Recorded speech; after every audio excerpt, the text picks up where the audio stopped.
esta herramienta que presentó Milei hace un par de días y que, bueno, nada, le vamos a preguntar a Gustavo Juárez. A ver, es una herramienta que está impulsada por el Ministerio de Capital Humano. Le vamos a preguntar al ingeniero Gustavo Juárez, que es el director del Laboratorio de Inteligencia Artificial de la Facultad de Ciencias Exactas de la UNT, de qué se trata el gemelo digital. ¿Qué tal, ingeniero? ¿Cómo está? ¿Qué tal? Buenos días. Muchas gracias por la invitación A y usted, saludos para toda la audiencia. a usted, a usted. Bueno, ¿qué es el gemelo digital? ¿Cómo funciona? Bueno, el tema del gemelo digital viene a ser una implementación que no es nueva, Ujú. ocurre desde el año 1960, la NASA la Ajá. implementaba para el desarrollo de simulaciones en ciertos contextos críticos, Sí, en donde digamos, venimos de que la ingeniería nos viene facilitando el simular modelos antes de implementarlos en el mundo real. La NASA en 1960 lo implementaba en cohetería y hoy sí. en día eso es escalable a cualquier cosa, Ujú. de acuerdo a lo que podamos asimilar el modelo digital con el mundo real. Y en Ujú. este caso, lo que se plantea en este contexto de la implementación del gemelo digital social a través del Ministerio de Capital Humano es eh, simular en un modelo el comportamiento de las personas Ajá. y que se pueda predecir cuál va a ser el resultado de acciones potenciales que puedan ser lanzadas. Sí. Es como una herramienta de probabilidades, digamos. Sí, en realidad pensemos que nosotros desde hace muchos años hemos cargado bases de datos con todos nuestros datos. Sí, Eso ha inferido en un análisis de un comportamiento que ha generado patrones de comportamiento y ese comportamiento ya está absolutamente indexado, o mm, sea, ¿cómo puedo decirlo? Está guardado en la base de datos y vinculado con mi persona claro. digital. O sea que si generan un modelo, por ejemplo, usando una técnica conocida como agentes inteligentes del software, que Sí. son como si fueran elementos con mi comportamiento dentro de un macro modelo y me ponen a interactuar con otros agentes, con otro conocimiento, como podría ser el tuyo, José, acá donde caemos, que dos seres digitales interactúan entre sí Mm, y podría yo generar una requisitoria, un pedido, una consulta de cómo impactaría una reglamentación, una resolución, un aumento o una baja en algún coeficiente mm. en esos dos agentes virtuales que en realidad nos representan a los dos, con el conocimiento que vos todos estos últimos 10, 12 años le has cargado a tus redes sociales, a tu banco, a tu tarjeta, más lo que yo le cargué, podríamos generar un modelo en donde interactúen entre sí. Ahora, hay toda una reserva respecto de la ética en el uso de los datos y en la garantía de la privacidad, que es en lo cual tenemos que presentar debida atención. Claro. Eso puntualmente hay que poner fuego porque cuando uno lee sobre esto, yo voy a hacer una analogía que por ahí no tiene nada que ver, pero es lo que se me viene a la cabeza cuando hablamos de esto, ¿no? En algún momento, por ahí a fines del siglo XIX, principios del siglo XX, había una teoría que decía que, de acuerdo a los rasgos físicos de una persona, uno podía identificar a un delincuente o no. Y tengo la sensación, o me genera la sensación de que si esto no se hace con el debido cuidado, podemos tender hacia un lugar de poner categorías de personas o hacer como una, digamos, una estigmatización, por decir de algún modo, de personas de acuerdo a resultados que nos puede dar la inteligencia artificial y que no necesariamente se verifiquen en la realidad. Es correcto, porque puntualmente tenemos varios factores de lo que vos acabas de describir. Que también están cargadas tus bases de datos, Mm, tu patrón de comportamiento en redes sociales, o lo que vos escribís en WhatsApp, o lo que vos publicas en tus notas, o lo que vos decís en tus entrevistas, que también cargada está. mm, Eso es una parte. Y la segunda parte es el algoritmo, sí, porque el algoritmo tiene un sesgo. Y cuando hablo de sesgo, no hablo solamente de género. Cada uno tiene un sesgo idiomático, si hablamos sí. inglés o no lo hablamos, cómo lo hablamos, un sesgo étnico, un sesgo de género. Hay muchos sesgos que están asociados al que programa el Mm, algoritmo. Después el algoritmo, como comienza a funcionar, tiene su propio sesgo. Por sí. ejemplo, en las conferencias siempre digo esto, si yo busco analizar rostros humanos y busco una base de datos de Finlandia, los rostros van a ser totalmente distintos a lo que yo estoy tratando de estudiar en Latinoamérica. Claro. Entonces, hay una cuestión de fondo que en los algoritmos, el que lo programa y el que lo entrena al algoritmo, dado de la organización que lo pone en funcionamiento al modelo, hay una cuestión de fondo que es crítica, que son toda la suma de los sesgos. No solo que haya poca información o que sea de mala calidad la información, sino Sí, que, del lado negativo, el sesgo que pueda tener esas dos fases. Ahora, que el gobierno intente hacer simulaciones, que de hecho son modelos de simulación, no significa que vaya a implementar el resultado. claro, claro, claro, claro. Entonces, y en el medio, lo que hablábamos recién, José, el tema de la privacidad. Garantícenme mi privacidad, como las redes sociales garantizan el derecho al olvido, que me garanticen mi privacidad. Sí, bien. Porque por ahí yo creo que en el inconsciente colectivo hay una paranoia de analizar, para tomar mis datos contables de la AFIP Mm, y eso aplicado a... Y bueno, ahí se dispara ya todo lo que podemos pensar, más allá de lo que en sí pueda utilizarse. sí, Porque de fondo hay algo. Todo esto tiene que ejecutarse en un data center. Y un data center, un data center o un centro de datos, que es lo mismo, es costoso, es muy mm, costoso. Entonces hay un factor también de parte del gobierno de costo-utilidad, de qué utilidad va a tener este gemelo. claro, claro.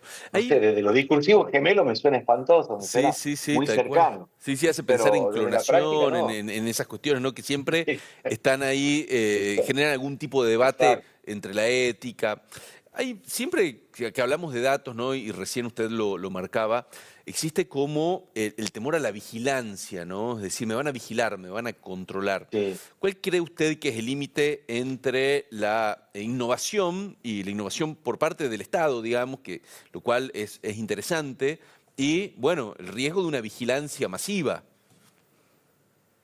A ver, eso tiene muchos aspectos, muchas facetas. Si hablo de la vigilancia física basada en cámaras de seguridad, el proyecto Gran Hermano ya Sí, sí, muchas veces se habló, muchas películas vimos, y acá eso lo resuelvo en cuántas cámaras hay en mi cuadro. O sea, si yo camino por, no sé, 25 al 700, cuento cuántas cámaras claro. apuntan a la calle, y todas esas cámaras me ven y violan mi privacidad, porque yo no autorizo que Ujú, ser filmado. Desde el punto de vista de los datos es mucho más complejo, porque nosotros los datos, eh, una vez un experto de economía decía, los datos que no se pagan con dinero de alguna forma se pagan, y verdaderamente venimos regalando, donando nuestros datos a todas las redes sociales, al mismísimo WhatsApp, creo que es la herramienta que más sabe de uno sobre la Tierra. Y si le sumamos la inteligencia artificial 2.0 que explotó en el 2022 con sí, la potencia de los algoritmos y todo eso, nos encontramos en una zona muy incómoda. Hay muchísimos datos nuestros, tienen mucha calidad, están dispersos en distintas empresas, eh, bases de datos, pero a la larga, la potencialidad de la inteligencia artificial viene hoy a permitirnos, a través del lenguaje, del procesamiento del lenguaje natural, que yo le haga una pregunta y me conteste mm, exhaustivamente de quién soy, de qué gustos tengo, sí, gustos políticos, gustos por la alimentación, gustos por la vestimenta. Entonces ahí estamos en un lugar incómodo, porque nosotros donamos, de comillas, esos datos. Y hoy por hoy esos datos están siendo usados.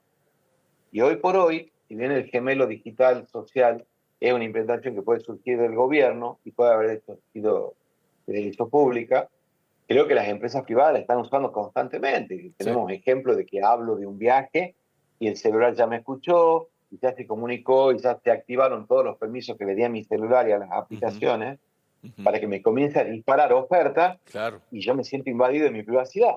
Sí, sí, sí, sí, Pero bueno, sí. es como que nosotros caímos en nuestra propia Mm. emboscada. Gustavo, aprovecho la última consulta. Ayer se publicó la primera encíclica de León XIV que puso el foco en la inteligencia artificial, en la tecnología del mundo, ¿no? Que vivimos, que está de algún modo atravesado y atribulado también, ¿por qué no? A partir de todos estos cambios tan vertiginosos, ¿no? Y él habla un poco de la necesidad de humanizar la tecnología, de desarmar la inteligencia artificial. Se refiere un poco también a los personajes, ¿no? Que hoy manejan las grandes empresas tecnológicas que de algún modo están cerca de los gobiernos, al uso de la inteligencia artificial para la guerra. Bueno, muchos tópicos toca. No sé si usted tuvo la posibilidad de leerlo o ver algún resumen o algo. Y usted como experto en inteligencia artificial, ¿qué nos puede decir respecto de la mirada de la Iglesia sobre esto? Mira, no he tenido oportunidad de leerla en detalle. He leído algunos titulares. Ujú. Esta encíclica, la Magnificat Humanitas, viene a tocar algo que la Iglesia se tenía que terminar involucrando, Sí, como todos los cultos, no solo la Iglesia Católica Apostólica Romana, sino todos los cultos. Esto José explotó en 2022. mm, La inteligencia artificial, los algoritmos, los data sí, centers, esto explotó en el 22. O sea que llevamos 4 años de que esto está ocurriendo. De hecho, el mismísimo Papa Francisco fue víctima de una fake news con una campera blanca que nunca sí, se la recuerdo. puso, pero que sí se vendió. Y fue un caso de estudio, campera blanca del Papa. Yo creo que hoy está muy bien posicionado.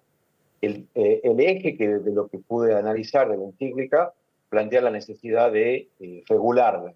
Y es como poner un paraguas que no nos moje ni el análisis de los datos, ni el uso de nuestros datos, y de ahí vamos hacia el empleo 4.0, de ahí vamos hacia las implicancias sociales de la tecnología. Bueno, y ahí en el video se está viendo cómo el CEO de Anthropic, que es la propietaria de la herramienta Claude, Sí, viene a plantear el uso ético de los datos. mm, Pero yo creo que hoy estamos, a ver, desde el 2023, Yuval Harari, el autor de Animales a Dios, el sí, Homo Deus, ya planteó el tema de parar, ponerle un freno a la mm, inteligencia artificial. Geoffrey Hinton, premio Nobel de Física, ya lo planteó. El premio Nobel de este año sí, pasado ya lo planteó. Y yo creo que acá estamos enfrentando una realidad de que los datos, a ver, los dueños de los datos, los dueños de los algoritmos y los dueños de los data centers, 3 dimensiones tecnológicas distintas a nivel mundial, son los que más poder tienen mm, hoy en el mundo, más que muchos presidentes, claro, porque los que están creando son contenidos que son trasladados y no pueden ser procesados. Chequeados.com claro. te queda muy chiquitito para Sí, sí, validar todo lo que escuchamos, todo lo que hay, sí. entonces, todo lo que hay. Entonces creo que la Iglesia, con esta encíclica magnífica y humanita, viene como a plantear, decir, esto hay que regularlo, tenemos que buscar un paraguas mundial en organizaciones como yo trabajo en el IEEE, que es una organización mundial, que somos 500.000 ingenieros voluntarios en el mundo, organizaciones como el IEEE, como ACM, que les exijan a las empresas que para usar algoritmos, para usar datos, no pueden ser comercializados sus productos si no garantizan una cierta regulación. Mm, Para mí viene por ese lado, porque los esfuerzos que pudiera hacer, por ejemplo, el gobierno argentino, se limitan a nuestro territorio, o la ONU, o quien fuere, tiene un marco geográfico. Por ahí los data centers están en países que tienen otras regulaciones, mm, y nuestros datos físicamente están en estos países. claro. Con lo cual, esta encíclica creo que es muy oportuna porque viene a plantear la necesidad de que alguien tome cartas en el asunto. De hecho, Donald Trump sacó ya tres leyes que regulan temas de las fake news y de las deepfakes. Sí, Y son como experiencias aisladas sí. que yo creo que hace falta un paraguas global que nos defienda a la humanidad en toda su dimensión respecto del uso de la información en contra nuestra. Bien. Muchísimas gracias, Gustavo. No, por Un favor, un saludo muy placer. grande, ¿eh? Que tenga buena semana. Bueno, Gustavo Juárez, especialista de la UNT en inteligencia artificial, director del laboratorio de inteligencia artificial, nada menos que de la UNT, dándonos su visión sobre los gemelos digitales, los datos, el manejo ético, ¿no?, de los datos y la encíclica papal. Vamos a hacer una pausa, no se vayan a la vuelta, vamos a seguir con este tema, ya venimos.